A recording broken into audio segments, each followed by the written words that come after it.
नमस्कार, स्वदेश एजेंडा देख रहे हैं आप और मैं हूं आपके साथ राखी। आज के इस डिजिटल युग में जहां मीम्स, रील्स और एआई जनरेटेड वीडियो मनोरंजन का एक बड़ा हिस्सा बन चुके हैं, वहीं ये भ्रामक और खतरनाक भी साबित हो रहे हैं।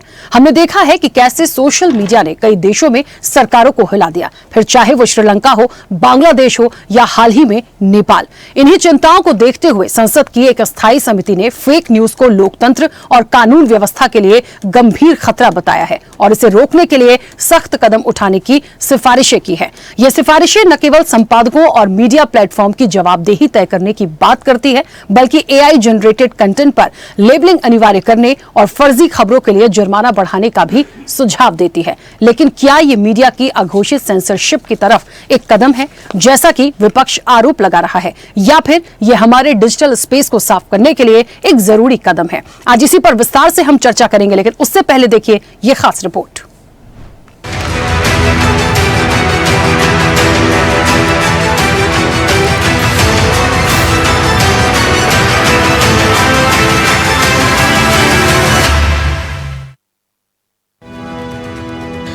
दुनिया भर में जिस तेज गति से डिजिटल मीडिया अपना विस्तार कर रहा है, उस तेज गति से इसके दुरुपयोग भी सामने आ रहे हैं। इसका प्रभाव इतना है कि किसी भी देश की सरकार का तख्ता पलट तक कर दिया जाता है। श्रीलंका इसका उदाहरण है, बांग्लादेश, इंडोनेशिया इसका उदाहरण है, और अब जेन जेड के रूप में नेपाल ने जो कुछ भुगता वो सबके सामने है। फ्रांस में ब्लॉक एवरीथिंग्स प्रोटेस्ट ने भी सरकार को हिला दिया।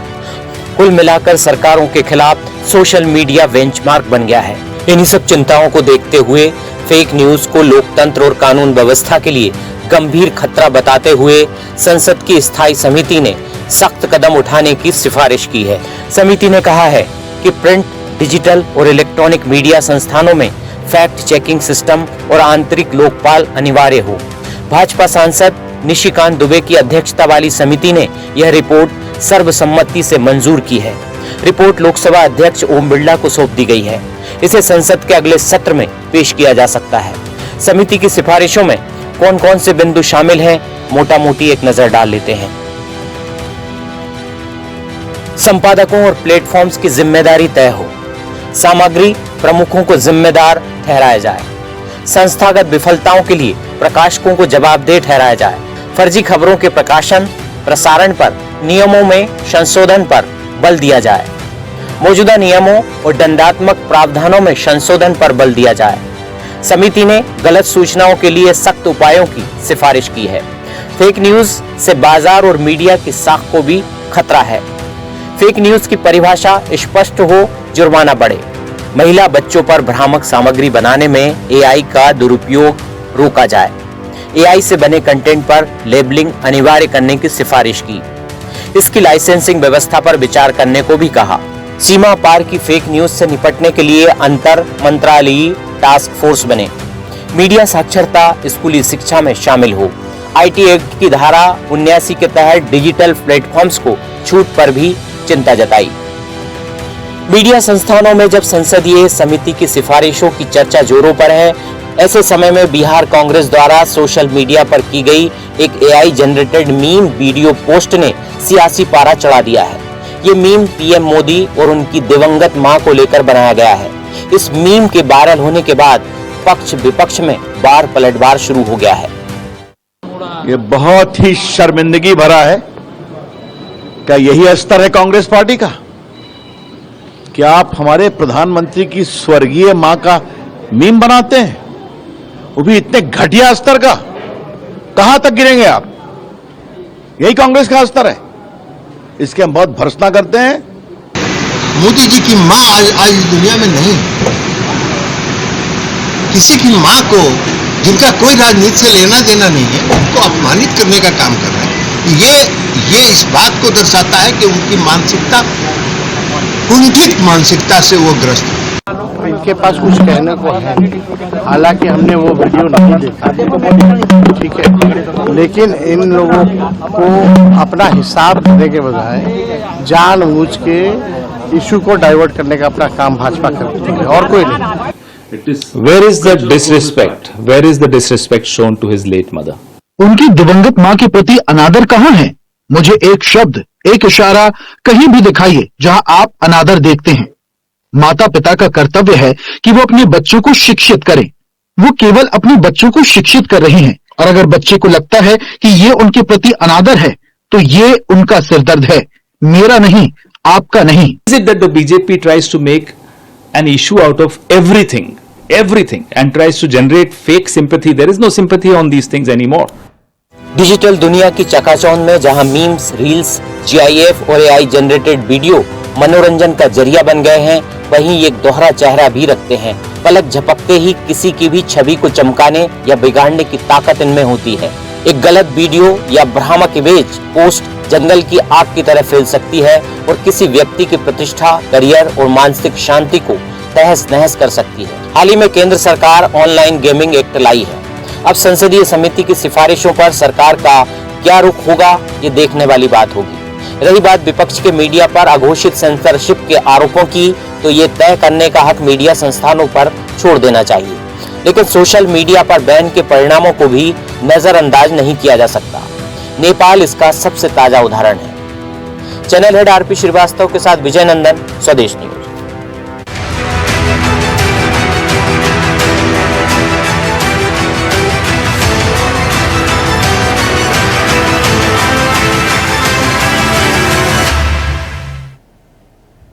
चलिए, तो संसदीय समिति जो है उसकी रिपोर्ट में एक प्रावधान की बात तो की गई है, पर क्या मीडिया पर लगाम लगा पाएंगे? जो बात है उसे समझने की जरूरत है। देखिए, माना कि ऐसे मीम्स आते हैं, रील्स आती हैं, सोशल मीडिया पे कुछ ऐसी चीजें होने लगी हैं, और इन्हीं चीजों से कितना ज्यादा हम अभी माहौल नेपाल का देख रहे हैं। इसके पहले भी चाहे हम श्रीलंका की बात करें, बांग्लादेश की बात करें, हमने सब कुछ देखा। लेकिन हमें यह भी देखना पड़ेगा कि इसके पीछे का संदेश क्या होता है। क्या सारी चीजें मनोरंजन का एक विषय है, इस चीज को समझा जा सकता है, लेकिन ये जो बात की जा रही है कि इस पर पूरा जांच देखी जाएगी और इस पर पूरा विचार किया जाएगा, इस पर आने वाले सत्र में बातचीत की जाएगी, आप उसका एक जो क्राइटेरिया होता है उसे बनाएंगे कैसे? क्या आप मीडिया संस्थानों पर बैन लगा देंगे ऐसे ही, या आप उनके कंटेंट को देखेंगे, या पहले आपको कंटेंट भेजा जाएगा? यदि आपको भेजा जाएगा तो फिर लोकतंत्र कहां बचता है? सही गलत का फैसला कौन करेगा? देखिए, बहुत सारी चीजें हैं इसके पीछे जिसे समझने की जरूरत है। महज कह देने से ये नहीं होगा। हालांकि जो सुझाव गया है, जिसे रखा गया है, उसका बिल्कुल स्वागत है, उस पर बातचीत होनी चाहिए, लेकिन हर पहलू पर बात हो, हर चीज को पारदर्शिता के साथ सामने रखना चाहिए, एक अच्छी सार्थक चर्चा हो आने वाले समय में, तो ये चीजें ठीक है। महज आरोप लगा देना कि इलेक्ट्रॉनिक मीडिया गलत प्रसारण करता है, या प्रिंट मीडिया गलत छापता है, या सोशल मीडिया उसका दुरुपयोग कर रहा है, हर जगह ये चीजें नहीं होती। तो कुछ घटनाओं की वजह से हम पूरे मीडिया संस्थानों पर सवाल उठाएं, ये भी ठीक नहीं होगा। विस्तार से चर्चा करेंगे। मेहमान जुड़े हैं, सबसे पहले आपका परिचय करा दें। भारतीय जनता पार्टी का पक्ष रखेंगे प्रदीप बैस। प्रदीप जी, बहुत स्वागत चर्चा में जुड़ने के लिए। कांग्रेस का पक्ष रखेंगे डॉक्टर शिवानंद हुलियारकर। शिवानंद जी, आपका भी बहुत स्वागत है। पत्रकार है प्रिंट मीडिया से जफर आलम खान। जफर जी, आपका भी बहुत स्वागत है। लाइव इंडिया न्यूज की एडिटर हमारे साथ जुड़ी हैं दीप्ति चौरसिया। दीप्ति जी, आपका भी बहुत स्वागत है। सोशल मीडिया इन्फ्लुएंसर हमारे साथ है समीर गोस्वामी। समीर जी, आपका भी बहुत स्वागत है। और स्वदेश न्यूज के channel head RP Srivastava ji हमारे साथ जुड़े हैं। आरपी श्रीवास्तव जी, आपका भी बहुत स्वागत है। मैं चर्चा की शुरुआत सबसे पहले प्रदीप जी आपसे करूंगी। मुझे सुन पा रहे हैं? जी, आपकी आवाज आ रही है। हाँ प्रदीप जी, चर्चा की शुरुआत आपसे करने का मकसद आज इसलिए भी है क्योंकि ये जो रिपोर्ट संसदीय समिति ने एक आगे फॉरवर्ड की है, ये सौंपी गई है, इस पर पूरी उम्मीद है कि आने वाले सत्र में बातचीत होगी। अमूमन कई चर्चाओं में, कई डिबेट्स में कई ऐसी चीजें आती हैं, और वर्तमान में भी जो हम देख रहे हैं, सवाल कई मीडिया पर, मीडिया संस्थानों पर आता है। फेक न्यूज बहुत ज्यादा चीजों को लेकर आती है। तो ये जो लाने की मंशा थी, या जिस तरीके से चीजों को लाया गया है, इसको कैसे इंप्लीमेंट कराएंगे? माना कि ये आगे एक चर्चा का विषय है, उस सत्र में बातचीत होगी, लेकिन फिर भी क्योंकि आई हैं चीजें, लगातार बोली जा रही हैं, और इसको इंप्लीमेंट कराने की जहां तक बात होगी कि जो क्राइटेरिया आपने रखा, जो सिफारिशें समिति की तरफ से रखी गई हैं, उसको कैसे आप पूरा प्रॉपर तरीके से सार्थक कराएंगे? धन्यवाद, और साथी वक्ताओं को मेरा प्रणाम। अब चूंकि सबसे पहला मौका आप ही ने दिया है मुझे, तो मैं कुछ लिबर्टी लूंगा कुछ बातों को बोलने की। सबसे पहले तो देखिए, डिजिटल कंटेंट या डिजिटल मीडिया पे ये जो सारा खेल चल रहा है, वो केवल अटेंशन स्पैन के लिए चल रहा है। कितनी देर का आपको अटेंशन मिलता है, और आपने आज पहले ही मेरा अटेंशन करा दिया, इसलिए मैं आपका आभारी हूं। शायद मुझे कुछ पे ना करना पड़े, क्योंकि अटेंशन आजकल बड़ा लोग पे करते हैं इसको ग्रैब करने के लिए। क्योंकि मेरा बैकग्राउंड आईटी और सोशल मीडिया से रहा है, तो मैं आपको बताना चाहूंगा कि देखिए, सबसे पहली बात जो मीडिया की आपने बात उठाई, तो मैं कहता हूं ये देखिए, जो ओरिजिनल कंटेंट क्रिएटर हैं, जो लोग सही में इस विधा के पारंगत हैं, इस विधा को जानने वाले हैं, इस विधा से श्रद्धा रखते हैं, तो उनको तो डरने की कोई बात ही नहीं है, क्योंकि वो फेक न्यूज बनाएंगे नहीं और फैलाएंगे नहीं। सबसे पहली बात। और दूसरी, ये डिजिटल कंटेंट के एम्प्लीफिकेशन होने के बाद से मैं बताता हूं 15-16 कई आमदनी काफी बढ़ी थी। मैं नाम नहीं लेना चाहूंगा, लेकिन कुछ ओरिजिनल क्रिएटर से अपनाए, उनके साथ ये वेरिएशंस होते रहे।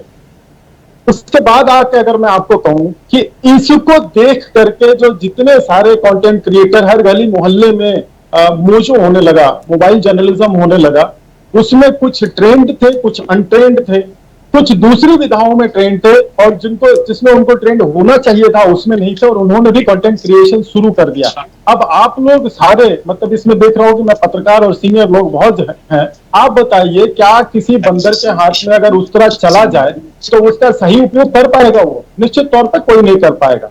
तो अभी तो सिफारिश आई है, अभी ये बहुत प्री मेच्योर होगा किसी कंक्लूजन पे पहुंचना। हालांकि बहुत लोग जो है इन्हीं स्टेप से, इन्हीं कदमों से अपनी जो है आगे की रणनीति या अपने कंक्लूजन बनाने का प्रयास करते हैं, लेकिन मैं बड़ी जिम्मेदारी के साथ कहना चाहूंगा कि जो किसी का माइक ऑन है उसको प्लीज म्यूट करा दीजिए। देखिए कि कोई कंटेंट क्रिएटर या कोई डिजिटल कंटेंट बनाने वाला व्यक्ति की कितनी परेशानी होती है, ये तो बड़ी छोटी सी नजीर की बात है, बहुत छोटी बात है ये। लेकिन अगर बताइए कोई इमेच्योर आदमी, अगर मैं वैसे तैयारी करके आया था कि मैं एग्जाम्पल बताऊं आपको कि कहां कहां इसकी परेशानी होती है। आज मध्यम वर्ग में हर भारतीय जो है थोड़ा सा ज्यादा इन्वेस्ट करके ज्यादा बनाना चाहता है, और अगर मैं उस पर बोलना शुरू करूं वर्मा जी, तो आप समय कम पड़ेगा कि किस प्रकार से मैनिपुलेट किया जाता है मार्केट को। एक छोटा सा एसएमएस आपके बहुत कीमती बचत को खा सकता है अगर आपने उन पर भरोसा कर दिया। तो क्या किसी मध्यम वर्गीय परिवार के बचत के पैसे को हम इसी फेक कंटेंट या अनवेरिफाइड कंटेंट को चलाने के लिए छोड़ दें? आपको मैं और अच्छी तरह से बताऊं तो एक श्री चौहान साहब थे, पहले वो बॉम्बे स्टॉक एक्सचेंज के डायरेक्टर थे, उसके बाद वो नेशनल स्टॉक एक्सचेंज के डायरेक्टर हुए। एक मुलाकात में उन्होंने बताया कि वो परेशान है कि उनका फेक वीडियो बना करके कुछ लोग जो है ये टिप्स और वो देते हैं, जिससे जो देता है वो तो फायदे में आ जाता है, लेकिन बाकी सारे लोगों का बड़ा नुकसान होता है। तो क्या इस पे सेंसरशिप नहीं होनी चाहिए? और एक और ये व्हाट्सएप ग्रुपों की भी कहानी, कई लोग बोलते हैं कि व्हाट्सएप यूनिवर्सिटी से आप पढ़ के आए हैं क्या, या इस तरह के कमेंट मारते रहते हैं।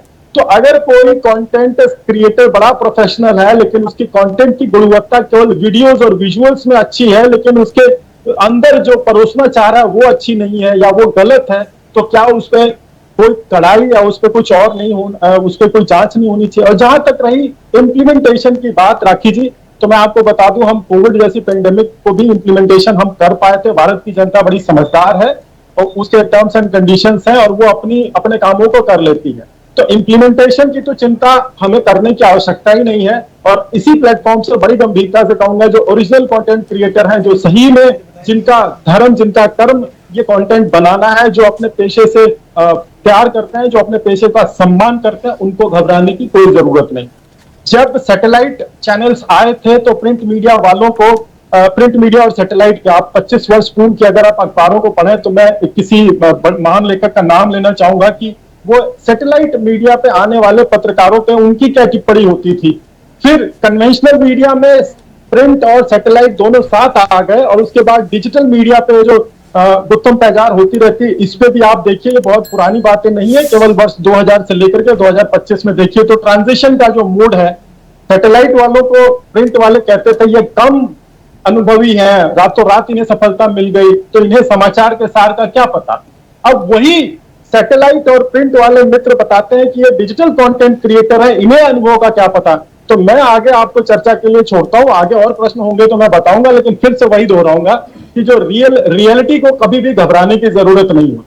ठीक है। चर्चा को आगे बढ़ाइए, अन्य लोगों को भी मैं विचार सुनूंगा, उसके बाद हम करेंगे चर्चा। ठीक है, मेरे पास भी बड़े एक दो सवाल ऐसे हैं जिसके जवाब आप ही बेहतर देंगे। मैं आऊंगी क्योंकि अमूमन मैं अपनी चर्चा में इस बात का बहुत ध्यान रखती हूं कि पहले सबकी एक एक बार प्रतिक्रिया आ जाए, क्योंकि चर्चा में बोलने का सबसे ज्यादा मौका देती हूं, ये आपको भी पता है। अमूमन एक टाइम ड्यूरेशन होता है, लेकिन सारे मेहमान अच्छे से बोलते हैं हमेशा, ताकि किसी को कोई कंप्लेन ना हो और कोई किसी को बीच में इंटरप्ट ना करे। शिवानंद जी, मुझे सुन पा रहे हैं? शिवानंद जी म्यूट है, अनम्यूट करिए प्लीज। जी हाँ शिवानंद जी, जी, आवाज आ रहा है? मीडिया की बात हो रही है और जब जब होता है कोई भी मुद्दा हो जाए, कभी कोई घिर रहा है तो मीडिया पे आरोप लगा दीजिए, किसी की पोल खुल रही है और किसी को तकलीफ है तो मीडिया का आरोप लगा दीजिए, कोई मीम्स आ रही हैं तो मीडिया सवालों में है, यदि कोई वीडियो आया है जनता तक जा रहा है। मैं ये नहीं कह रही हूं कि सब कुछ सही है, लेकिन ये बात भी सही है कि सब गलत ही नहीं बताते। क्योंकि मीडिया की बात हो रही है, इसलिए इतने वर्षों के बाद इस बात को मैं बहुत अच्छे से रख सकती हूं। पर क्योंकि संसदीय समिति जो है, जिसने इस प्रावधान की पूरी रिपोर्ट जो लेकर आई और जिसे आगे फॉरवर्ड किया गया है, इस पे आने वाले समय में मीडिया पर एक लगाम लगाने जैसी बात आती है। आप कहां लगाम लगाएंगे? आप कैसे इंप्लीमेंट करेंगे? आपका क्राइटेरिया क्या होगा? कैसे आप इस पूरे कहना चाहिए इस पर सबसे पहले तो आपकी प्रतिक्रिया, कैसे इसको देखते हैं, क्योंकि बात आज मीडिया की चली है। जी, गुड इवनिंग मेरा पैनलिस्ट को, गुड इवनिंग, थैंक यू आपने समय देने के लिए, थैंक यू। देखो, आपने ये जो सोशल मीडिया आजकल चल रहा है, इसमें कंट्रोल गवर्नमेंट ऑफ इंडिया का रहता है। गवर्नमेंट ऑफ जिसका गवर्नमेंट है वो ज्यादा मिसयूज कर रहे हैं। इसकी वजह से देखिए, आप ही देखिए 2014 से लेकर 2025 तक आदरणीय देश के प्रधानमंत्री नरेंद्र मोदी की सोशल मीडिया के माध्यम से और न्यूज चैनल के माध्यम से ही उन्होंने अपनी बार मोदी सरकार वगैरह ये अपना कब्जा करना, मिसयूज करना और ब्लैकमेलिंग करना, लोगों में फेक नैरेटिव करना, राहुल गांधी जी के बारे में, मेरी माँ सोनिया गांधी जी के बारे में उन्होंने नोएडा में खुद एक अलग उन्होंने ऑफिस खोल के नैरेटिव, फेक नैरेटिव कर रहे थे। लेकिन आज के डेट में राहुल गांधी जी ने पप्पू ने पप्पा निकल गए, ये सबको सबक सीखना जरूरी है। दूसरी बात ये है कि युवा युवती को रोजगार मिलता है, यूट्यूब हो, इंस्टाग्राम हो, फेसबुक हो, ट्विटर या वेबसाइट हो, उसमें काफी मदद होता है। इसमें इस वजह से रोजगार मिलता है, लोगों में रोजगार मिलके उसमें युवा युवती को रोजगार मिलता है। लेकिन ये लोगों ने क्या कर रहे हैं, जो भी है सब अपना कंट्रोल करके देश के प्रधानमंत्री नरेंद्र मोदी, ज्योतिरादित्य सिंधिया जी के पास आईटी कंपनी है, उन्होंने तो परमिशन देना है अपने अपने लोगों में। बीजेपी कार्यकर्ता, बीजेपी आरएसएस ये अपने दिमाग से काम कर रहे हैं, लेकिन इसका मिसयूज भी ज्यादा हो रहा है। इसका लॉ और भी अभी भी थोड़ा साइबर क्राइम का अभी भी पूरा इंडिया में बढ़ गया है, लेकिन पुलिस को या उसमें जितना चाहिए उतना आज भी अलर्ट नहीं हुआ है। अलर्ट होना चाहिए, लोगों में ज्ञान आना चाहिए। देखिए, आज भी देखो IIT मुंबई में सोशल मीडिया पे नरेंद्र मोदी, योगी आदित्यनाथ और अमित शाह जी के बारे में उधर से बोर्ड बिल लगा के सोशल मीडिया तुरंत वायरल कर दिया। पूरी तरह से इस तरह से चल रहे हैं। दूसरी बात, मीडिया पूरा मैनेज करके आज देखिए मीडिया के नाम गोदी मीडिया हो गया। मैं सोच ही रही थी कि शिवानंद जी अभी तक बोले क्यों नहीं, आखिर वो शब्द आ ही गया। सर वही सबसे बड़ी आपत्ति है, क्यों गोदी मीडिया, क्यों? मतलब क्यों हम किसको उसका क्राइटेरिया कैसे तय होगा कि गोदी मीडिया है? हो सकता है कोई अच्छी चीजें, आप हमारे साथ इतने सालों से चर्चा में बैठते हैं, कभी आपको ऐसा महसूस हुआ? हर पक्ष की बात होती है, तो फिर कौन, क्यों? यही तो सबसे बड़ी बात है और इन्हीं चीजों की वजह से सबसे ज्यादा मीडिया पर सवाल उठते हैं। एक्चुअली मीडिया फोर्थ स्तंभ है। आज के डेट में पेड न्यूज एक कैंसर बन गया है, सच्चाई सामने नहीं आ रहे, सब झूठ फैला रहे हैं। इसके ऊपर एक्शन होना चाहिए और लीगल एक्शन होना चाहिए। युवा युवती को गलत मैसेज जा रहे हैं। देखिए, कोई भी हो, अब इंडिया में आज देखिए नेपाल में जो हुआ, उधर यूट्यूब, इंस्टाग्राम, ट्विटर बंद करने की वजह से 27 एज के बच्चे लोग पूरा नेपाल, बांग्लादेश, श्रीलंका, देखिए कल इंडिया में, भारत में भी आने के लिए टाइम नहीं लगेगा। मेरे को डर लग रहा है कि वही युवा युवती को रोजगार नहीं, बेरोजगार चरम पर है। महंगाई चरम पर है, किसान आज भी सुधार कर रहे हैं, किसी को लेन देन नहीं है। यूट्यूब के नाम से मिसयूज हो रहे, कितने लड़की लोग सुसाइड किया, लड़के लोग ब्लैकमेलिंग कर लोग, फेसबुक पे भी लोगों ने फ्रेंडशिप दोस्ती करके अलग अलग वीडियोज आता है, उसके ऊपर भी एक्शन नहीं हो रहे, सब फेक कॉन्टेक्ट से नाम से ब्लैकमेलिंग चल रहे। पाकिस्तान के अभी देखिए हरियाणा की एक मॉडल थी, वो पाकिस्तान के एजेंट बन के काम किया, पूरा न्यूज उधर गया। इसका कंट्रोल नरेंद्र मोदी की और या इसके पास जिम्मेदारी है, उस पर कार्रवाई, कड़क कार्रवाई होना चाहिए सर, इसमें लीगल एक्शन होना चाहिए राखी जी। ठीक है शिवानंद जी, चलिए मैं वापस आऊंगी। जफर जी मुझे सुन पा रहे हैं? जफर जी, मेरी आवाज आ रही है आपको? हाँ हाँ, आपकी आवाज पहुंच रही है। जफर जी देखिए, क्योंकि राजनीतिक रूप से पक्ष विपक्ष अपनी बात रखेंगे और अमूमन होता है विपक्ष को कहना है गोदी मीडिया, वो बोलेगा। यहाँ पे बात इस चीज की हो रही है कि मीडिया पर लगाम लगाना या मीडिया को लेकर, चाहे इलेक्ट्रॉनिक हो, चाहे प्रिंट मीडिया हो या सोशल मीडिया हो, जो भी चीजें हैं, न्यूज का एक जरिया जो है, जो लोगों तक पहुंचता है, हर माध्यम से पहुंचाने की कोशिश होती है। रील्स होती हैं, मीम्स होती हैं। अब एआई जनरेटेड जिन वीडियोस को लेकर सवाल आए, माना कि व्यक्तिगत रूप से किसी के लिए कोई टिप्पणी या इस तरह की चीजें नहीं होनी चाहिए, लेकिन क्या एक पक्षीय होता है? क्या द्विपक्षीय नहीं होता? हमें इस चीज को देखना पड़ेगा। और इसका क्या क्राइटेरिया आप रख रहे हैं जिस पर इन चीजों को रोकेंगे? यदि आप कह रहे हैं कि तथ्यों की जांच होगी, तमाम चीजें होंगी, तो क्या जो मीडिया संस्थान है वो खुद इसके लिए जिम्मेदार नहीं होता? क्या वो ऐसे ही बिना जांचे परखे समझे ऐसे ही उन चीजों को बढ़ा देता है? मुझे लगता है इतने बड़े बड़े दिग्गज बैठे हैं, ऐसे ही तो चीजें नहीं होती हैं। तो ये जो एक रिपोर्ट लाने की मंशा है या मीडिया पर आने वाले समय में जो लगाम लगाने की जो बात हो रही है, इसको किस तरीके से देखते हैं? देखिए, पक्ष विपक्ष दोनों होते हैं, मगर अभी जिस तरीके से 2014 के बाद से जो देश के अंदर माहौल है, खासतौर से हम लोग जो गोदी मीडिया कहलाने लगे, और ज्यादातर मीडिया क्योंकि सरकार के हाथों में खेल रहा है, इसलिए हमें ये बदनामी झेलना पड़ती है, क्योंकि वो हमारे अपने यहाँ तो सरकार ने पूरा नियंत्रण कर लिया है। मैं तो 35 साल से पत्रकारिता कर रहा हूँ, मगर ऐसा पिछले एक दशक में देखने को मिल रहा है कि प्रिंट मीडिया हो, इलेक्ट्रॉनिक मीडिया हो, पूरा वो उसी पहली बार ऐसा हो रहा है कि सरकार से सवाल पूछने की जगह विपक्ष से सवाल पूछे जाते हैं। तो बट नेचुरल है कि हम पे इल्जाम लगेंगे और उसके लिए तैयार रहना चाहिए। दूसरा, एक सोशल मीडिया था जिसके जरिए आम लोग, आम जन अपनी बात कह पाने की ताकत रखते थे, और सोशल मीडिया का इन्फ्लुएंस बढ़ता चला जा रहा था, जिसपे सरकार का कोई कंट्रोल नहीं है। तो फेक न्यूज के बहाने सोशल मीडिया को कंट्रोल करने की तैयारी चल रही है, उसके ऊपर लगाम लगाने की कोशिश करी जाएगी, ऐसा मुझे लगता है।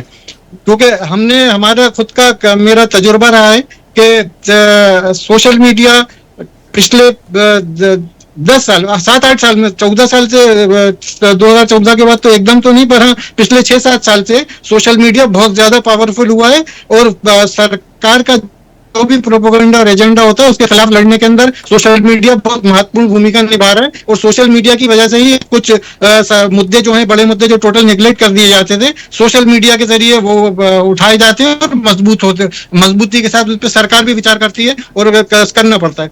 बहरहाल जो हमारे पड़ोस में हुआ, श्रीलंका में हुआ, बांग्लादेश में हुआ और अब नेपाल में हुआ, इससे हमें बिल्कुल सबक लेना चाहिए। और हमारी जरूरी नहीं कि हर चीज के ऊपर आप लगाम लगा दें, आपकी इंटेलिजेंस व्यवस्था मजबूत हो। और अभी तक भी जो देश के अंदर था, जेपी आंदोलन के टाइम तो कोई भी हिंदुस्तान के अंदर सोशल मीडिया उस टाइम पूरी दुनिया में नहीं था, पर एक असंतोष था, सब कुछ था, और वो एक बड़ा आंदोलन बन के उभरा था। इस तरह के आंदोलन होना पब्लिक डेमोक्रेसी के अंदर अच्छी बात होती है, कोई बुरी बात नहीं होती, मगर वो अनियंत्रित हो जाए, बांग्लादेश की तरह वो अनियंत्रित हो जाए, श्रीलंका की तरह या नेपाल की तरह, उसको काबू रखना सरकार की जवाबदारी होती है। उसके लिए सरकार के पास भरसक कानून है, उन कानूनों के तहत काम करे। स्वतंत्रता की अभिव्यक्ति है हिंदुस्तान के अंदर, उसके ऊपर पूरी तरह काबू करने की सरकार चाह रही है कि जिस तरीके से सरकार ने इलेक्ट्रॉनिक मीडिया और प्रिंट मीडिया को काबू कर लिया है, उसी तरीके से सोशल मीडिया को भी पूरी तरह अपने काबू में कर ले और किसी को भी अपनी आवाज उठाने का मौका ना दिया जाए, ऐसा मुझे प्रतीत होता है। ठीक है, वापस आऊंगी। दीप्ति जी, एक बड़ा अहम सवाल यहाँ ये हो जाता है, जिस तरीके से जफर जी कह रहे थे, इसी चीज को थोड़ा सा आगे बढ़ाऊंगी। हमें ये यहाँ पर समझना पड़ेगा कि क्या कोई यदि कैप्चर करने का प्रयास भी कर रहा है तो क्या कर पाएगा।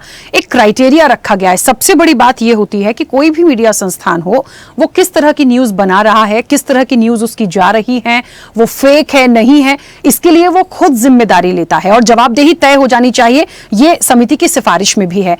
तो नहीं लगता कि इस तरीके से आप किसी चीज का एक पूरा एक प्रोटोकॉल बना रहे हैं और उस पर लगाम लगाने की बात करते हैं। रही बात जो रील्स और एआई जनरेटेड वीडियोस की है, तो मैम सबसे बड़ी चीज तो ये है कि एआई को प्रमोट कौन कर रहा है? आज सबसे ज्यादा आप देखिए कितनी चीजें हैं जो एआई के माध्यम से होती हैं।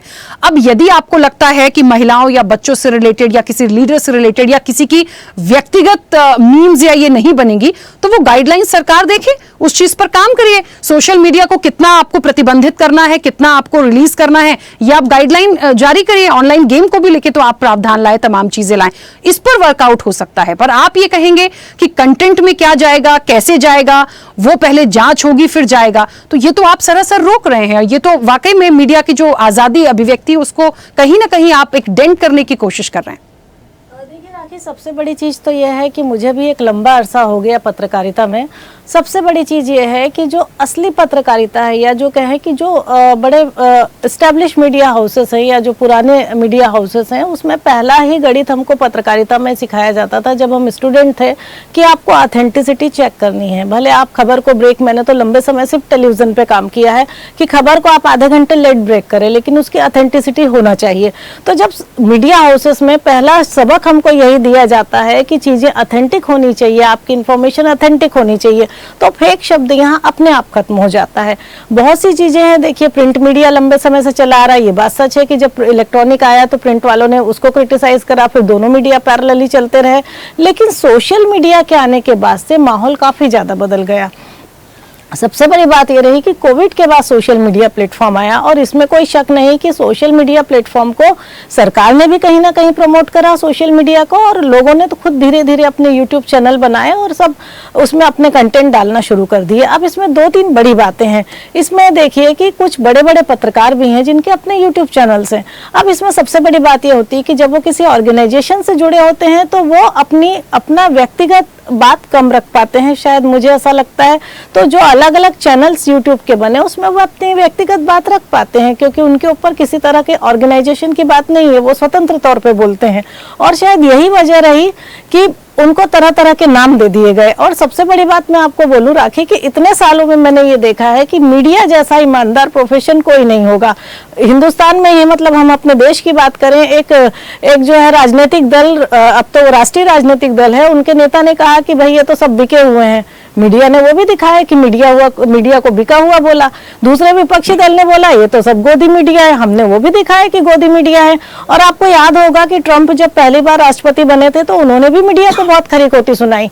तो जब मीडिया खरी खोटी सुनता है तो वो भी अपने यहाँ न्यूज ब्रेक करता है कि फला ने मीडिया को खरी खोटी सुनाई और ये कहा। तो मैं तो जितना देख पा रही हूँ कि ये बहुत ईमानदार प्रोफेशन है। और रही बात यूट्यूबर्स की, तो भाई जो लंबे समय तक पत्रकारिता में रहकर आए हैं, जब वो यूट्यूब पे अपने कंटेंट डालते हैं तो कंटेंट तो उनके बिल्कुल ठीक होते हैं, लेकिन आखिरी में वो एक जो है स्वतंत्रता जरूर लेते हैं कि वो अपनी तरह से कोई टिप्पणी करे पर्टिकुलर मसले पर। और ऐसा होता है क्योंकि एक सिक्के के दो पहलू हैं, और प्लस भी है और माइनस भी है, तो सब अपने अपने लिहाज से जो है उसमें टिप्पणी करते हैं। समस्या कहाँ आती है? समस्या वहां आती है जब कंटेंट क्रिएटर लोग शुरू हो जाते हैं, जब इस तरह के कंटेंट बनते हैं जिससे एक पर्टिकुलर परसेप्शन बनाया जाता है, चाहे वो पॉजिटिव हो चाहे वो निगेटिव हो। तो जब परसेप्शन बनने की बारी आती है तो वहां पे सबसे ज्यादा सावधान होने की बात होती है, क्योंकि परसेप्शन क्या बनाया जा रहा है, बताया क्या जा रहा है, कहा क्या जा रहा है। परसेप्शन ऐसे भी बनता है, जो आप नेपाल में देखिए, परसेप्शन बनते बनते इतनी तेजी से बना कि इतना बड़ा आंदोलन हो गया। पर आप देखिए कि उस आंदोलन के बाद नतीजा किसी को नहीं समझ में आ रहा। जिसने आंदोलन किया वो जेनजी आज भी ये डिस्कशन कर रहे हैं कि इनको प्रधानमंत्री बनना चाहिए या उनको, क्योंकि वो उस परसेप्शन के जरिए इकट्ठा हो गए। उन्होंने वहां पर वायलेंस भी कर दिया, तख्ता पलट भी हो गया, पर आगे क्या ये उन्हें शायद नहीं पता। अब आगे की चीजें खैर दूसरे देश की हैं, वो चलेंगी, लेकिन बात ये है कि परसेप्शन आप क्या बना रहे हैं। सबसे बड़ी बात जो डिजिटल प्लेटफॉर्म पे कंट्रोल करने की है, मुझे लगता है वो परसेप्शन को लेकर ही है कि परसेप्शन गलत अगर निगेटिव भी बन रहा है तो किस हद तक निगेटिव बनना है, अगर किसी चीज को पॉजिटिविटी से दिखाया जा रहा है तो कितना पॉजिटिविटी से दिखाया जाएगा। और जिस कंटेंट को लेकर अगर खास कह सकते हैं कि ऐतराज होना चाहिए, सॉरी, तो राखी मुझे नहीं लगता कि वो कंटेंट किसी पत्रकार का होगा। मुझे ऐसा लगता है जो कंटेंट क्रिएटर है ये उनका कंटेंट होगा, या वो किसी विचारधारा से जुड़े व्यक्ति का कंटेंट होगा। जिस कंटेंट को लेकर अभी मैं आपकी पैकेज में सुन रही थी, वो कंटेंट तो किसी विचारधारा के लोगों ने बनाया हुआ है। तो जो सबसे ज्यादा सोशल मीडिया का इस्तेमाल हो रहा है वो राजनीतिक दलों के ही द्वारा हो रहा है। पत्रकार तो बस आखिरी में अपनी बात रखता है कि ये अच्छा था, ये अच्छा नहीं था। और कुछ लोग चूंकि अब उनको स्वतंत्रता मिली है तो सोशल मीडिया पे वो सीधे बताते हैं कि नहीं हमारी नजर में निगेटिव है, ये इसलिए है, कोई बोलता पॉजिटिव है, वो इसलिए है। सोशल मीडिया एक बहुत अच्छा प्लेटफॉर्म बना और ये भी कहा गया कि अब सोशल मीडिया के रहते कुछ भी नहीं छुपेगा। लेकिन हाँ, ये बात सच है कि अच्छा बना, सब ठीक रहा, लेकिन उसका मिसयूज बहुत तेजी से शुरू हो गया। पिछले 5 सालों में हमने उसका जो मिसयूज देखा वो ऐसा देखा कि परसेप्शन कहीं गलत बन जाता है, कहीं सही चीज गलत साबित हो जाती है और कहीं गलत चीज सही साबित होती है। तो निश्चित ही इसमें कोई शक नहीं कि कहीं ना कहीं कंट्रोल करना बहुत जरूरी है। दूसरी बड़ी बात, कंटेंट राइटर क्या कर रहे हैं, इन्फ्लुएंसर क्या कर रहे हैं, ये देखना बहुत जरूरी है। अभी पिछले दिनों जो ऑपरेशन सिंदूर हुआ उसके बाद कुछ इन्फ्लुएंसर, कुछ कंटेंट बनाने वाले, कुछ ट्रैवलॉग बनाने वाले किस किस तरह के उन पे आरोप लगे, और आरोप भी नहीं लगे बल्कि सरकार ने उनको जो है एक्शन लिया उनके खिलाफ। तो ये देखना बहुत जरूरी है, बजाय इस बात के कि न्यूज चैनल्स में या किसी न्यूज से जुड़ा हुआ कंटेंट क्या बन रहा है। क्योंकि जो भी न्यूज बनाता है उसका पहला उसूल यही है ऑथेंटिसिटी। फिर उसके बाद आखिरी में आप अपना जो भी एक्सपर्ट कमेंट देना चाहते हैं वो देते हैं। लेकिन जो खास कंट्रोल की जरूरत है वो शायद उन लोगों पर है जो फ्री होकर अपने कंटेंट बनाते हैं। इसमें से कुछ तो ऐसे भी कंटेंट बनाने वाले हैं जो देश में नहीं रहते, लेकिन उनका हर कंटेंट देश के लिए होता है और एक परसेप्शन बनाने के लिए होता है। और आप हमेशा देखिए कि जो सोशल मीडिया है उसमें जो एक्चुअल न्यूज है वो ठीक है, मैं मानती हूँ लोग देखते हैं, समझते हैं, लेकिन सोशल मीडिया सिर्फ 2 ही चीज पे चलता है, या तो पॉजिटिव चलता है या निगेटिव चलता है। आपको किसी एक विचारधारा पे होना होता है ज्यादातर, तो उसमें एकदम मिलियंस में व्यूज होते हैं, न्यूज में भी व्यूज होते हैं, लेकिन न्यूज कभी भी चेंज नहीं की जाती, क्योंकि न्यूज का तो उसूल ही यही है कि वो ऑथेंटिक होना चाहिए। हमें तो ये बताना है क्या हुआ, कब हुआ, कहाँ हुआ, कैसे हुआ, और अगर वो हुआ ही नहीं होगा तो फिर वो न्यूज कैसी होगी। तो फेक न्यूज का तो सवाल नहीं उठता। सवाल सिर्फ ये है कि सोशल मीडिया पे क्या जा रहा है, कितना जा रहा है, परसेप्शन किस तरह से बनाए जा रहे हैं, और उन सब में सबसे बड़ी बात कि वो परसेप्शन हमारे देश को कोई नुकसान ना दे। राजनीति से ऊपर उठ के अगर सोचा जाए तो ये बात बहुत जरूरी है। हाँ, ये बात भी सच है कि इस बिल के आने के बाद सोशल मीडिया पे भी कंट्रोल होने की बात का जो आरोप विपक्ष लगा रहा, चूंकि ये सत्ता पक्ष और विपक्ष हैं, जब ये लोग आपस में कभी बदल जाएंगे तो उनको ये चीज ठीक लगेगी, क्योंकि उस वक्त वो सत्ता में होंगे, वो उसको बनाएंगे, तो वो अपने लिहाज से सोच रहे हैं। लेकिन ये बात बिल्कुल सच है कि जो असली कंटेंट बनाने वाले हैं या जो असली न्यूज देने वाले हैं उनके लिए मुझे लगता है इसमें किसी तरह की कोई परेशानी नहीं होना चाहिए। कंट्रोल उस कंटेंट पे होना चाहिए जो कोई स्पेसिफिक परसेप्शन को आगे बढ़ा रहा है, और खास करके वो परसेप्शन हमारे देश के खिलाफ हो, हमारे देश के हित में नहीं हो। बिल्कुल ठीक है। समीर जी, मुझे सुन पा रहे हैं?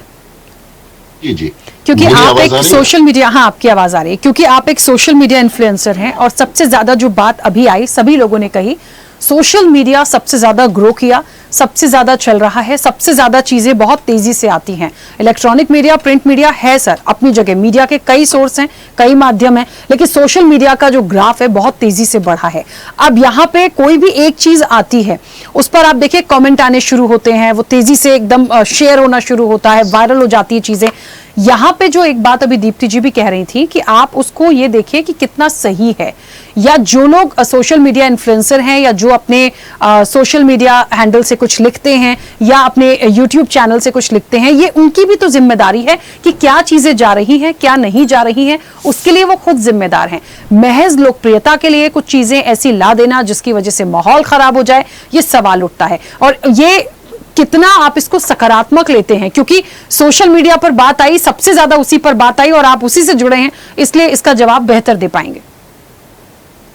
देखिए राखी जी, ये बिल्कुल फैक्ट है कि चाहे सत्ता पक्ष हो, विपक्ष हो, आम नागरिक हो, सोशल मीडिया का व्यूअर हो या इन्फ्लुएंसर हो, सभी एक राय है कि जो फेक न्यूज है उस पर कंट्रोल होना चाहिए। झूठी जानकारी नहीं पहुंचनी चाहिए, ना ही उस पर कंटेंट बनाया जाना चाहिए। जो भी ऑथेंटिक है उसको आप परोसिए। लेकिन मुद्दा यह है, जो अभी चर्चा चल रही थी कि इस पर एक अलग से बातचीत चल रही है, कानून लेकर के आने की बात चल रही है। जो फेक न्यूज है उसको कंट्रोल किया जा सकता है। उसको जरूरी नहीं है कि आप स्क्रीनिंग करें उसकी या सेंसरशिप करें। अब इसमें दो बहुत महीन सी बातें हैं। एक है कि आप सिर्फ फेक न्यूज को अगर कंट्रोल करना चाह रहे हैं तो उसके टूल्स अवेलेबल है। मैं आपको उदाहरण देता हूं, एक्स जो है, जो पहले ट्विटर हुआ करता था, उस पर ग्रोक का उन्होंने वो दिया हुआ है ऑथेंटिसिटी चेक करने के लिए, राइट। तो जब भी कोई व्यक्ति कोई भी फोटो डालता है, वीडियो डालता है या कोई भी कमेंट डालता है, तो ग्रोक उसको, आप ग्रोक को लिखिए कि इसकी ऑथेंटिसिटी चेक करिए, ग्रोक उसकी ऑथेंटिसिटी चेक करके दे देता है। जो व्यूअर है, जो उसका यूजर है, वो उसको चेक करके और उस पर फिर कमेंट करता है, कमेंट के जिसने पोस्ट किया है कि ये देखिए आपने क्या गलत या क्या सही पोस्ट किया है।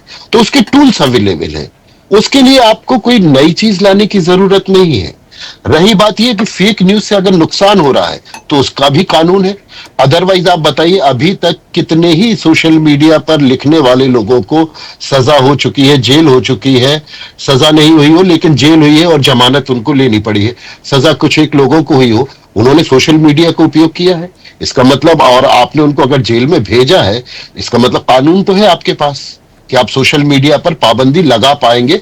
लेकिन अगर आप उसका रूप परिवर्तित करना चाहते हैं, उसको सेंसरशिप लाना चाहते हैं, तो ये गलत है। गलत ऐसे है कि फिर किसी भी व्यक्ति को कोई भी कंटेंट डालने के पहले किसी पर्टिकुलर एजेंसी को दिखाना पड़ेगा कि मैं ये कंटेंट डालने जा रहा हूं। एग्जैक्टली। देन वो जो एजेंसी है वो सरकार के अंडर में, सारी एजेंसी सरकार के अंडर में काम करती है। मैं ये नहीं कह रहा हूं वर्तमान में कौन है, आज जो बैठे हुए हैं वो कल विपक्ष में होंगे, जो विपक्ष के हैं वो पक्ष में आएंगे। तो खैर दोनों लोगों को सोचना चाहिए कि इसका एक ऐसा समाधान लेकर के आए जो देश हित में हो।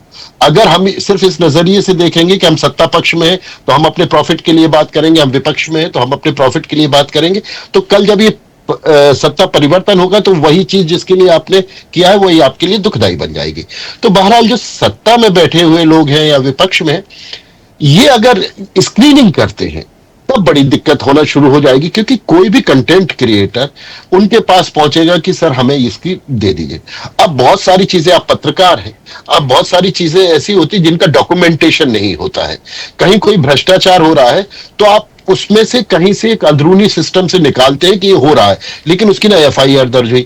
अब आप लेकर के जाएंगे कि सर हमें ये भ्रष्टाचार की एक रिपोर्ट पब्लिश करनी है जहां ये संभावित भ्रष्टाचार है, वो कहेंगे कहां एफआईआर लगाई, नहीं लगी, आपका खारिज कर दिया, नहीं ये कंटेंट आप लेकर के नहीं जा सकते। तो ये चीज नहीं हो सकती। किसी बात पर जनता प्रोटेस्ट करना चाह रही है तो वो कह रहे हैं आप कैसे कहेंगे कि ये प्रोटेस्ट करना चाहिए, क्योंकि ऐसा तो कुछ है नहीं है। किसी हर चीज का पत्रकारिता हो, सोशल मीडिया पे जो हम चीजें देते हैं, हर चीज का डॉक्यूमेंटेशन नहीं होता, हर चीज की ऑथेंटिसिटी प्रूव नहीं की जा सकती तुरंत की तुरंत। भविष्य में उसकी प्रूव हो सकती है, आप कोर्ट इसको डिसाइड कर सकता है कि हाँ ये चीज सही थी या नहीं थी, लेकिन इमीडिएट जब हमें कंटेंट को पब्लिश करना है तब हम उसकी ऑथेंटिसिटी नहीं प्रूव कर सकते। कोई एक्सीडेंट हुआ है तो जब तक उसकी एफआईआर नहीं होगी हम कैसे प्रूव करेंगे कि वो एक्सीडेंट मेरे ही एरिया में इस जगह पे हुआ है। वो स्क्रीनिंग कमेटी कह देगी कि ये तो जो है बिहार का केस है, मैं मध्य प्रदेश का हूं, वो बिहार का केस है, रोक देगी। देखते हैं अगर एफआईआर दर्ज होगी तो आपके तब तक तो वो घटना घटित हो चुकी, सब कुछ खत्म हो चुका है। मतलब एक छोटा सा उदाहरण है, एक्सीडेंटल केस को हमने इसलिए लिया कि किसी के मैं पक्ष विपक्ष में बात न करूं, इसलिए एक उदाहरण के तौर पर लिया। तो ऐसी कई घटनाएं होती हैं जो भविष्य में घटने वाली होती है, लेकिन उसका कंटेंट हम आज तैयार करते हैं तो उसका डॉक्यूमेंटेशन नहीं होता है।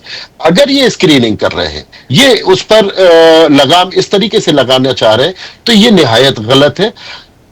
जहां तक फेक न्यूज की बात है, ये बिल्कुल नहीं होना चाहिए। इसके लिए हमें जिस तरीके से, देखिए अभी क्या हो रहा है, मोबाइल पर ठगी हो रही है, तो सरकार इस बात के लिए कितना प्रचार प्रसार कर रही है कि आप ठगी से बचिए, आप ऐसे एसएमएस से बचिए, इन चीजों से बचिए। इसी तरीके से सरकार का दायित्व बनता है कि वो फेक न्यूज के लिए भी प्रचार प्रसार करे कि आप फेक न्यूज को इस तरीके से करिए। वो अपने टूल्स डेवलप करे जहां पर फेक न्यूज को चेक किया जा सके उस सिस्टम से कि ये फेक न्यूज है कि नहीं।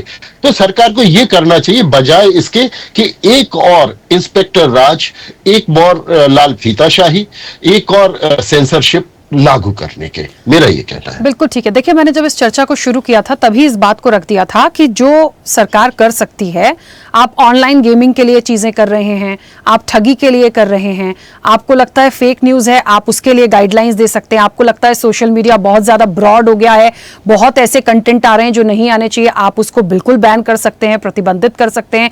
पूरी तरीके से तो नहीं रोक पाएंगे क्योंकि ये ठीक नहीं होगा, मैसेज भी अच्छा नहीं जाएगा। तो कमांड आपके हाथ में है, आप यदि लाएंगे, आप उसको नियम में लाएंगे, चीजों को बताएंगे, गाइडलाइन जारी करेंगे, उसको सब फॉलो करेंगे। आज भी तो सभी चीजों को किया जा रहा है, लेकिन ये वाकई बहुत बड़ा एक प्रश्न है कि हम उस कंटेंट को दिखाएंगे, वो पहले टीम देखेगी, फिर जाना है कि नहीं, ये तो पॉसिबल नहीं है। मुझे लगता है ये चीज संभव हो भी नहीं पाएगी। आरपी श्रीवास्तव जी, पूरा ओवरऑल सिनेरियो पे सबसे पहले आपकी प्रतिक्रिया। और सबसे बड़ी बात, मैं एक छोटा सा, क्योंकि अभी ये पक्ष विपक्ष की बात आ रही थी, जो एआई जनरेटेड वीडियो या मीम्स आती हैं, इससे तो कोई भी अछूता नहीं रहा, प्रमोट भी एआई को सबसे ज्यादा किया जा रहा है, चीजें बहुत ज्यादा उससे ग्रो कर रही हैं, हम आने वाला भविष्य भी बहुत अच्छा देख रहे हैं, यहाँ सवाल भी हैं, तो रोकेंगे कहाँ? आप लोग बैन लगा दीजिए कि व्यक्तिगत रूप से नहीं होगा, तो मीडिया पर लगाम लगाना कहाँ तक उचित मानते हैं? देखिए राखी जी, जहाँ तक फेक न्यूज का सवाल है, हमको लगता है कि यहाँ इस पैनल में बैठे सभी लोग इस बात से सहमत होंगे कि फेक न्यूज नहीं आना चाहिए, लेकिन उसको रोकने का तरीका भी तो है। मैं अभी देख रहा था जो संसदीय समिति की जो रिपोर्ट आई है, मतलब सबमिट हुई है उसमें स्पीकर के यहाँ, अब ये आने वाले समय में कानून बनेगा ही, क्योंकि ये संसद में आएगा ही, हो सकता बिल की तैयारी भी हो गई हो। तो जो हम यहाँ बैठ के कर रहे हैं कि सरकार क्या करेगी क्या नहीं करेगी, उसके बारे में तो हमको लगता है स्क्रिप्ट लिखी जा चुकी होगी। अब जहाँ तक रहा मीडिया की स्वतंत्रता का सवाल, हमें लगता है कि देखिए, आज से नहीं पहले से भी, जब प्रिंट मीडिया ही खाली था, या उसके बाद इलेक्ट्रॉनिक मीडिया है, अब सोशल मीडिया, देखिए जब हर दौर में मीडिया हमेशा स्ट्रांग रहा, ऐसी बात नहीं है। आपने आपातकाल में देखा होगा कि उस समय भी मीडिया संस्थान कुछ ऐसे थे जो खुल के सामने आए थे। अगर ऐसे हालात होते हैं तो फिर कौन देखेगा, कौन लगाम लगाएगा?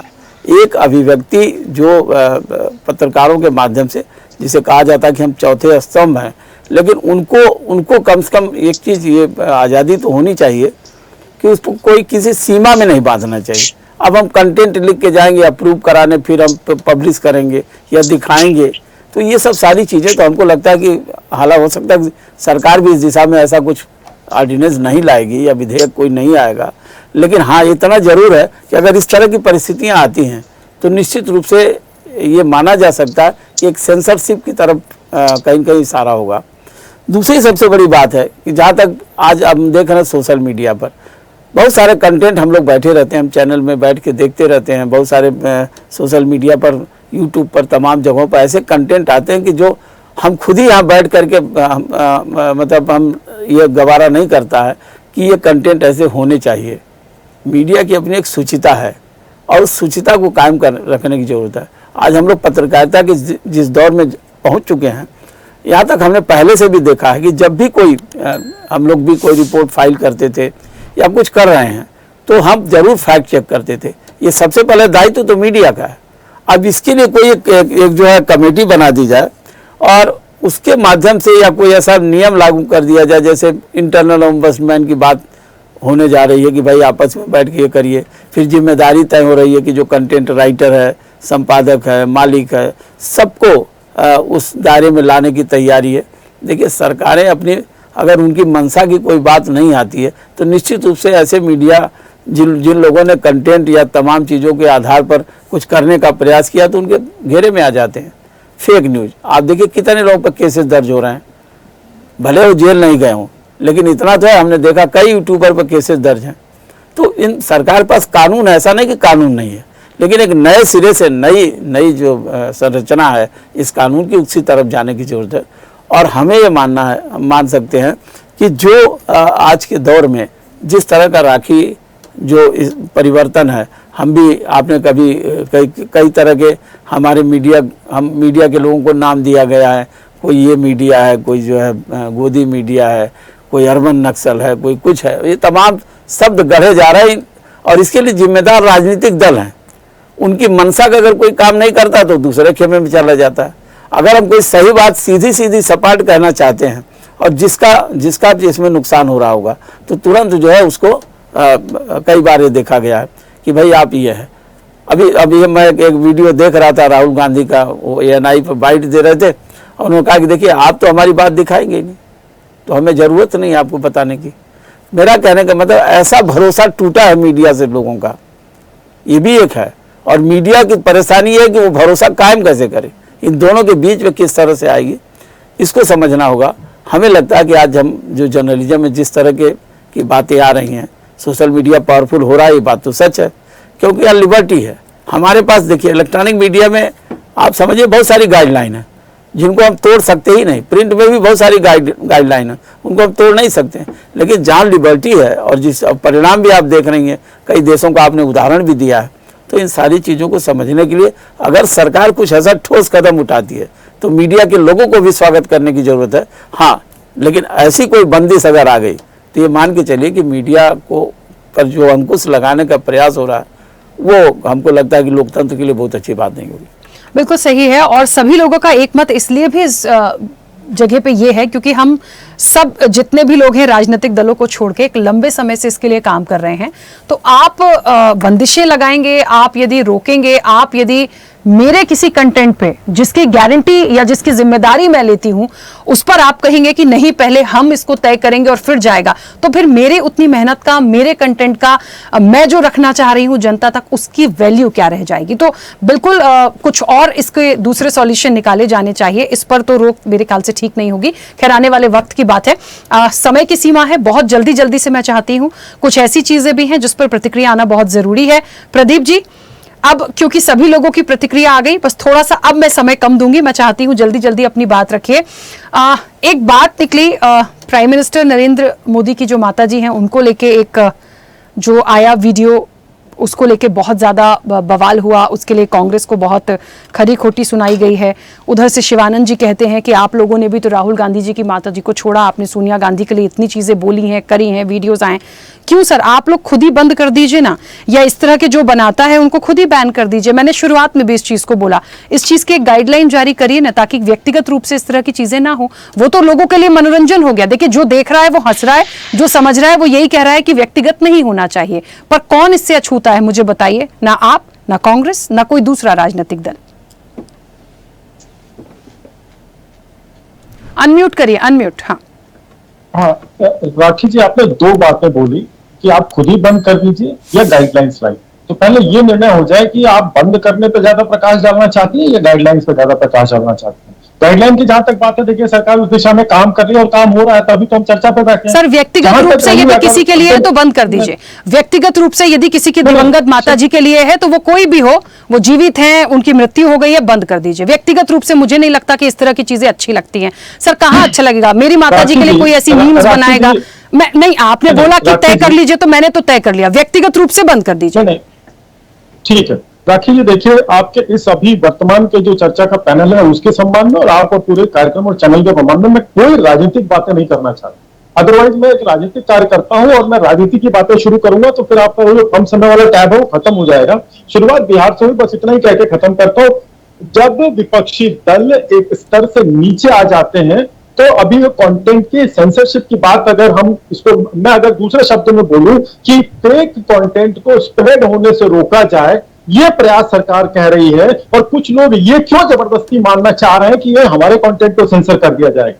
क्या फेक कंटेंट को सेंटर में रख करके चर्चा नहीं हो सकती? अरे भाई, अच्छा आदमी जो निपुण है, कम से कम जो जेंटलमैन है जर्नलिज्म का, या जिसे एक्सपीरियंस है, या जो मर्यादा को फॉलो करता है, वो फेक कंटेंट बनाएगा क्यों? मेरा तो सबसे पहला प्रश्न यही है।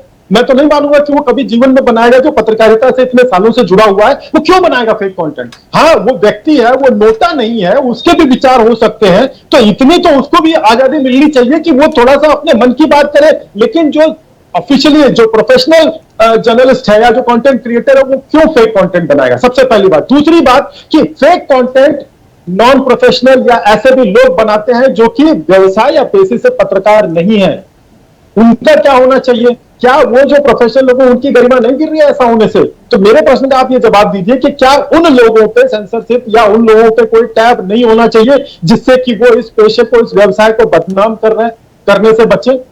तो उनको आप कैसे जांचेंगे परखेंगे सर? वही तो बात हो रही है। यहाँ तो सब लोग कह रहे हैं फेक न्यूज एक्सेप्टेड है ही नहीं। तो आपने तो सभी लोगों को बोला ना, चाहे इलेक्ट्रॉनिक मीडिया हो या प्रिंट मीडिया हो। सर इलेक्ट्रॉनिक मीडिया क्यों दिखाएगा? वो तो बकायदा बाइट और विजुअल के माध्यम से प्रेजेंट करता है। तो मैं एक छोटी सी बात कहता हूँ। एक पीआईबी के भी पत्रकार होते हैं, बड़े सीनियर पत्रकार होते हैं, उनको एक आई कार्ड मिलता है कि वो सीरियसली वो पत्रकार है, और कोई एक 350 रुपए की चांदनी चौक से माइक पे वो स्टिकर लगवा करके और एक छोटा सा 150 रुपए का ऐसा तार लेकर के और 5000 का कैमरा लेकर के वो भी अपने आप को पत्रकार कहता है। तो आप बताइए जनता किसको मानेगी? सर मीडिया का छोड़ दीजिए सर, बड़े बड़े मीडिया संस्थानों का भी अपना एक रजिस्ट्रेशन होता है, उनका नाम होता है, ये रिकॉर्ड में होता है। हर कोई जाके नहीं चिपका लेगा, स्वदेश न्यूज का स्टिकर कोई नहीं लगा लेगा। तो ये तो देखिए ना, ये मॉनिटरिंग करिए। नहीं एग्जैक्टली, तो उसी मॉनिटरिंग की तो बात हो रही है ना कि जो सम्मानजनक लोग हैं उनके कैरेक्टर पे कोई डेंट एरू बैरू नत्थु खैरू ना आके कर जाए, उसी का तो प्रयास हो रहा है। क्या आप मेरी इस बात को नहीं मानेंगे? मैं तो नहीं चाहता कि कहने में किसी मेरे पत्रकार बंधु का इस तरह से अपमान हो। कोई दूसरा जो कि कैपेबल नहीं है, जिसको कोई ट्रेनिंग नहीं है, वो भी आकर के न्यूज बनाने शुरू कर दे, तो उसको फेक न्यूज न माना जाए तो क्या? हाँ, तो मुझे लगता है सर इस चीज के लिए एक गाइडलाइन तो भी आनी चाहिए कि इस तरह के जो लोग हैं जिनका रजिस्ट्रेशन नहीं है, जो ऐसे ही घूम रहे हैं, उन लोगों की जो न्यूज आती है उसको आप ऑथेंटिक करेंगे या जांचेंगे या परखेंगे। अब आप जो लोग असल में पत्रकारिता कर रहे हैं, यदि सभी सारे इलेक्ट्रॉनिक मीडिया, सारे प्रिंट मीडिया, सारे सोशल मीडिया आ जाएंगे तो सवाल तो उठेगा। कौन करता है राखी जी? किसी भी, चाहे वो प्रदेश की सरकार हो चाहे वो केंद्र की सरकार हो, न इतना किसी के पास बैंडविड्थ है। हमारी जनसंख्या में तो मैं सरकार की उस बात में ऐसा कहीं नहीं प्रदर्शित करना चाहता कि सरकार सही लोगों को परेशान करेगी। आप बताइए, कोविड के समय सभी जागरूक थे, सभी जानकार थे, सभी अपनी अपनी जान बचाते फिर रहे थे। सरकार को कितनी एड़ी चोटी एक करनी पड़ी किसी चीज को इम्प्लीमेंट कराने के लिए। चलिए प्रदीप जी, क्योंकि मेरे पास समय की सीमा है, वैसे तो समय हो ही गया, पर मैं चाहती हूँ 10-10 सेकंड में सब जल्दी से एक छोटी छोटी प्रतिक्रिया आ जाए। जफर जी मेरी आवाज पहुंच रही है? प्लीज जल्दी से एक संक्षिप्त प्रतिक्रिया आपकी। चलिए शायद मेरी आवाज नहीं पहुंच रही है। दीप्ति जी बहुत जल्दी से अपनी बात रखिएगा।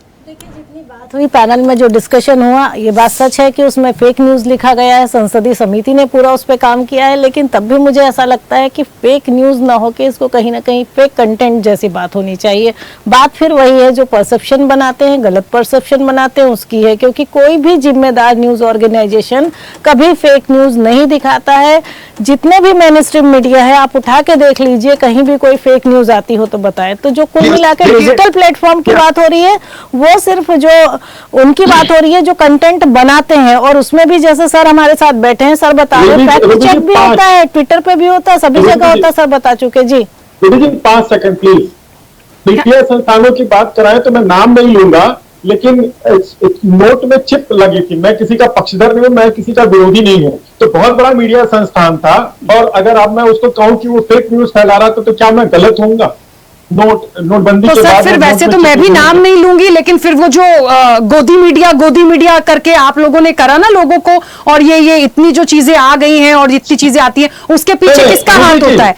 क्यों गोदी मीडिया बोला जाता है? ऐसा क्या कर देती है सरकार? सर मैं तो बोल सकती हूँ। रूबी जी, नहीं रूबी जी, मुझे उम्मीद है कि आप सर राखी जी एक तो नाम ही गलत ले रहे हैं क्या? प्रदीप जी सॉरी, वर्मा जी क्षमा चाहूंगा, मैं चरणबद्ध क्षमा चाहता हूं कि मैं गलत नाम पता नहीं कहां से ये थोड़ी सी कमी रह गई बनाने में भगवान के, नहीं तो ऐसे मेरी गलतियां मैं करता नहीं। बहुत क्षमा प्रार्थी हूं, मैं पूरे चैनल पर राष्ट्रीय स्तर पर मैं माफी मांग रहा हूं आपसे गलत नाम लेने के लिए। देखिए क्या है कि शब्दों का परिवर्तन होता रहता है समय अनुरूप। पहले उसे मैनेज मीडिया बोलते थे, कॉर्पोरेट मीडिया बोलते हैं, उसे गोदी मीडिया बोलते हैं। तो भाई देखिए, मैं फिर वही बात कर रहा हूं कि ओरिजिनल कंटेंट क्रिएटर या जो व्यावसायिक सही में है, जिनको अपने कर्म से प्यार है, उनको डरने घबराने परेशान होने की कोई बात। ठीक है चलिए। हाँ जफर जी जल्दी से सर प्लीज।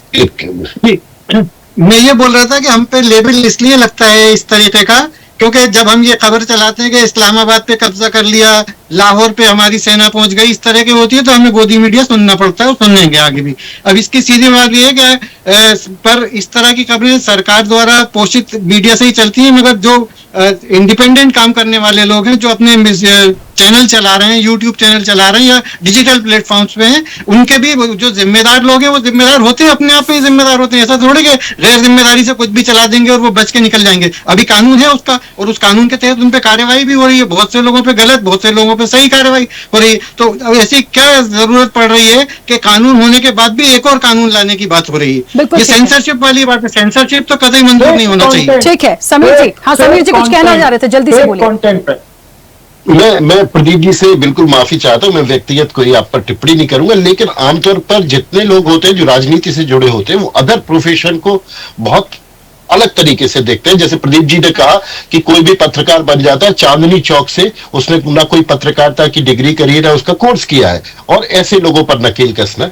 मैं ये कहता हूं कि क्या नेताओं ने पॉलिटिकल साइंस पढ़ा है, या वो जाकर के दर्जी से 500 रुपए का कुर्ता पजामा सफेद सिलवा लेते हैं और नेता बन जाते हैं? तो आप पत्रकार तो भाई ऐसी टिप्पणी मत करें, आप मत जज करें कि हमने पत्रकारिता की डिग्री ली है तो ही पत्रकारिता। ऐसे पत्रकार किया है जिन्होंने नहीं किया। मैं आपसे व्यक्तिगत नहीं बोलूं, मैंने कहा ऐसे राजनेता है जो समग्र रूप से किसी भी प्रोफेशन को ये बोलते हैं कि उन्होंने ये इसकी डिग्री नहीं दी, इसका डिप्लोमा नहीं किया, इसलिए उनको बंदिश करेंगे। नहीं, हमारी फ्रीडम यहां पर हुई है कि हमें किसी भी व्यक्ति ने पढ़ाई कुछ की है लेकिन कला का प्रदर्शन किसी और क्षेत्र में किया है, ऐसे बहुतेरे लोग हैं।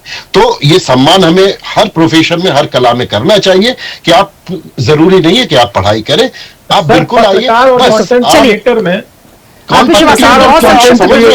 सेकंड, ठीक है, आप लगातार फेक न्यूज की बात कर रहे हैं, लेकिन बात तो लगातार फेक न्यूज की हो रही है। फेक न्यूज की बात हो रही है, कंटेंट की नहीं हो रही है। नहीं फैलाएगा, जबकि पत्रकार फेक न्यूज नहीं बनाएगा, पत्रकार फेक न्यूज नहीं बनाएगा, लेकिन कंटेंट क्रिएटर से हो सकता है कि जानकारी के अभाव में उसे फेक न्यूज बन जाए। उसके लिए कानून है, उसके लिए कानून ऑलरेडी है, उसके लिए सजाएं होती है, पकड़े जाते हैं।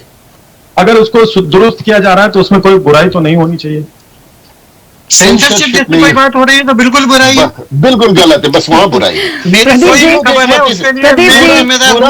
लोग बैठे हैं सब मीडिया के बहुत एक्सपर्ट हैं, वो हर तरह से अपनी बात रखेंगे। 2000 में नहीं लाइए चलिए, आएगी उस पर भी चीजें। सर यहाँ पूरा मीडिया खड़ा हो जाएगा यदि किसी ऐसे मीडिया संस्था, मैंने आपसे कहा ना जो चिट लगा लेते हैं आप उनको उठा के ले जाइए, पूरी छूट है, लेकिन जो ऑथेंटिक हैं उन पे तो सर आप हाथ भी नहीं रख सकते, और आप यदि पाबंदी लगाएंगे तो परेशानी खड़ी हो जाएगी। आप राजू में तोले जा रहे हैं, सब एक राजू में तोले जा रहे हैं। खड़ा करने वाले कौन लोग हैं? ये जो छोट भाई है जिनकी ये बात कर रहे हैं कि वो माइक लेके आए थे, लगाने वाला पत्रकार आखिर उनको पर्सनलाइज कौन कर रहा है, पहले उनको भी तो समझने की जरूरत है। पीछे करके उनको आगे बढ़ाने का काम कौन करता है? ठीक है, श्रीवास्तव जी को बोलने दीजिए, देखिए समय हो गया। नाम सही ले रहा हूँ, मुझे उम्मीद है कि अभी मैं नाम सही ले रहा हूँ। जो असली पत्रकार है उसको पूर्वाग्रह में नहीं आना चाहिए कि सेंसरशिप हो जाएगी। ठीक है, कानून बने हैं, अगर जनता ने नहीं स्वीकारा तो उसको बदला भी गया है। देखिए, जहां तक सेंसरशिप का सवाल, हमको लगता है सरकार को इस बारे में सोचना चाहिए। जिस दिन पत्रकारिता पर सेंसरशिप लग जाएगी उसके बाद बचेगा क्या, चौथा स्तंभ रहेगा कहाँ? और हो सकता है कि कल के रोज जैसे आज जो सत्ता पक्ष में है प्रदीप जी, कल हो सकता है कोई विपक्ष में हो। कभी कभी ऐसी स्थितियां आती हैं। बराबर पत्रकारिता ने एक जो है समाज को आगे बढ़ाने में अपनी भूमिका निभाया। और जहाँ तक रही बात फेक न्यूज़ की, तो इस पर नियंत्रण के लिए बहुत सारे कानून भी, ऐसा नहीं है कि कोई फेक न्यूज़ ला करके और पता चला कोई बच जाएगा, उस पर बहुत सारे क्रिमिनल केसेस भी हैं।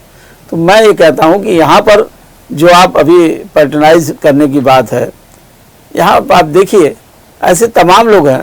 अगर आप उनको, जिनको प्रदीप जी बोल रहे थे कि चिप वाले जो पत्रकार हैं, अगर उन पर कार्रवाई यही सरकार कर देती जो पैटर्नाइज करके, तो ऐसी स्थिति नहीं होती। आज क्यों जरूरत पड़ रही है? तो मुझे लगता है राखी कि इस पर बहुत ही डिबेट होना चाहिए। संसदीय समिति ने अपना जो है दे दिया है, सिफारिश भेज दिया है, सरकार संसद में जाएगा, उसमें बहुत सारे लोग हैं, सारी संसद में सारे जो है माननीय हैं, और वहाँ बहस होगी, बहस होने के बाद ही कोई बिल पास होगा। हाँ, एक तरफा अगर सरकार कर देती है तो मान लिया जाएगा कि भाई सेंसरशिप है, लेकिन ऐसा है नहीं। वहाँ संसद में इस मामले पर तो लगता है कि सत्ता पक्ष और विपक्ष दोनों मिल करके ही तय करेंगे, वहाँ बहस होगी और उसके बाद ही कुछ फैसला होगा। बिल्कुल, चलिए, क्योंकि समय बहुत हो गया, आप सभी मेहमानों का बहुत शुक्रिया इस चर्चा में जुड़ने के लिए। तो क्या अब मीडिया पर लगाम लगेगी? देखिए, जो बात है उसे आगे बढ़ाया जाएगा, अभी जाने दीजिए, चर्चा होने दीजिए, जो रिजल्ट होंगे वो हमारे और आपके सामने होंगे। लेकिन एक बात साफ हो चुकी है, बार बार जो फेक न्यूज की बात हो रही थी, उसके लिए अभी से बहुत सारी चीजें हैं, आप करिए। और आपको लगता है कि इस तरह के कंटेंट को रोका जाना चाहिए या इनके कितना ऑथेंटिक है ये देखा जाना चाहिए, तो भाई आपके पास भी चीजें हैं, आप गाइडलाइंस लाइए, आप देखिए। लेकिन महज कुछ चुनिंदा फेक न्यूज के लिए या फेक न्यूज जो रील्स होती हैं, मीम्स होती हैं, इन सारी चीजों के लिए आप जितने भी बड़े संस्थान हैं, चाहे इलेक्ट्रॉनिक मीडिया हो, प्रिंट मीडिया हो, सोशल मीडिया पे भी लोग अच्छा काम करते हैं, जनता तक मैसेज पहुंचते हैं, ऐसा नहीं है, तो उन सारी चीजों पर तो कम से कम आप सवाल नहीं उठा सकते। तो इसका क्राइटेरिया तो आपको तय करना होगा। अब देखिए, जब ये चीजें आगे बढ़ेंगी, क्या रिजल्ट निकल कर आता है। चर्चा में इतना ही, बने रहिए स्वदेश न्यूज के साथ। सबसे पहले देश। ऐसे ही वीडियोस के लिए लाइक करें, शेयर करें, फॉलो करें, YouTube पर जाकर सब्सक्राइब कर बेल आइकन दबाना ना भूलें। और ताजा अपडेट्स के लिए स्वदेशलाइव.com पर जरूर जाएं।